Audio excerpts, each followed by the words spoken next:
these years later, what is it like to still have so much fan support and love, really all over the country and all over the world? We've just like done what we do, and you just kind of like don't look at a clock. And then I remember when we hit 10 years, we put out an album called Decade of Decadence. And I was like, wow, 10 years. Like, I think I remember something like the Rolling Stones hit like 25 years or something. I was like, how is that even possible? Right? Athletes got a 5-year window if they're lucky. It's like rock and roll is kind of the same. The bands break up, die, you know, all kinds of crazy stuff happens in rock and roll, and we are like have survived all of our stumbles, and we've hit the ground, many times and soared to high highs. And I guess you just keep doing what you do. You don't try to be somebody that you're not. I'm not gonna um, turn around and release a EDM track, Motley Crue track. That's not what we do. We do something, and when you go see the shows, this shows like reminds me of the Motley Crue, Def Leppard, Poison, Joan Jett show that we did the stadium tours, because it was about the songs, right? And it's the same thing. Like Extreme has amazing songs, Tesla amazing songs, Motley Crue, we have all of our songs. So the whole night is really about like crazy songs, great songs. Most of these places are outside. And then, of course, topping the insanity of the Carnival Sins tour, which is a challenge, and we're up for it. And what we could do 20 years ago, we it wasn't available to do the things we want to do now. We just played a Vegas residency, and we used some technology, and we did some stuff on those shows. It was just mind blowing.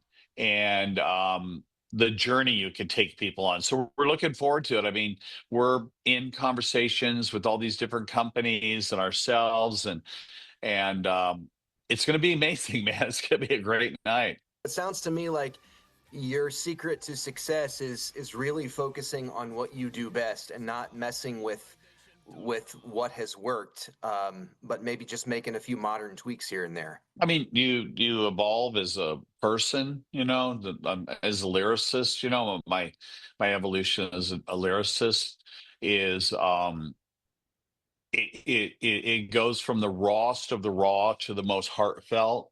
And that's just as I grew as a man and my interests evolved. Changes the that changes the lyrics, but then that changes the idea of the song. The lyrics to Home Sweet Home is way different than the lyrics to Shout at the Devil. And so as we go, we just keep evolving, and you might, stumble upon some different ways of writing. And I guess you just keep kind of, chipping away at the stone, so to speak. And we're not in a rush ever. We don't have to be in a rush. We're in my case, I've got a 6.5-year-old who's like, you know, it's amazing. And so I want to, not be in a rush to work constantly so I can enjoy that part of it and then go out there and play for the fans. And it's about balance. Life changes, man. And it's cool that it changes. The thing that I don't like is when I see artists that are still trying to act 25 and they're 65. I don't think that's cool for the fans. Like, just evolution is evolution. We all age, we all change, we have different interests. And Motley Crue seems to have, ridden that wave pretty good, just letting it be real. Well, and you Like us, guys, like us or hate us. I mean, one thing about Motley Crue is we have so many people that we just really piss them off, and other people that they say we've changed their life. So I guess if you're gonna, operate the way we operate and say it and do it the way you want to do it, not like anybody else, you're going to probably draw both extremes of types of reactions. And that's kind of also been accidentally the magic of Motley Crue. we put out "Shout at the Devil," and it was like, I keep saying, but it said "Shout at the Devil," not "with the devil." Christian groups outside the concerts, devil worshippers, and at the same time, the arenas were full.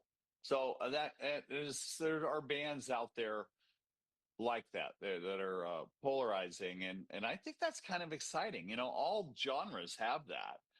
We got our hip hop guys, our country guys, our rock guys. So it's about being authentic and being able to take some bricks in the face if you have to. Absolutely. What's your final message as we prepare to sign off here to fans, to people who want to see your show here in Indiana coming up? I mean, we're so excited to put the show together and the ideas, and we want to make it just such a great night. We're happy with the whole lineup of everybody. We're happy at the time of year it is, such a great time of year. Most of the places we're playing are outside.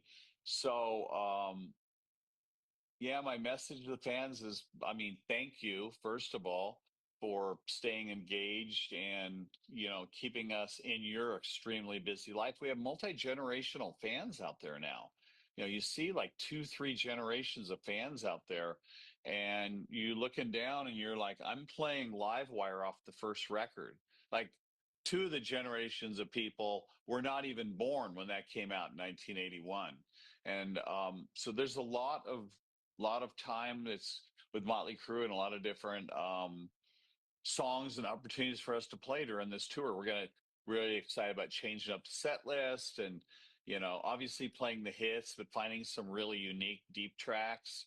Oh yeah, we're in it now, man. This is great. Well, thank you so much for your time. Congratulations on 4+ decades, and can't wait to see you. All right, thank you.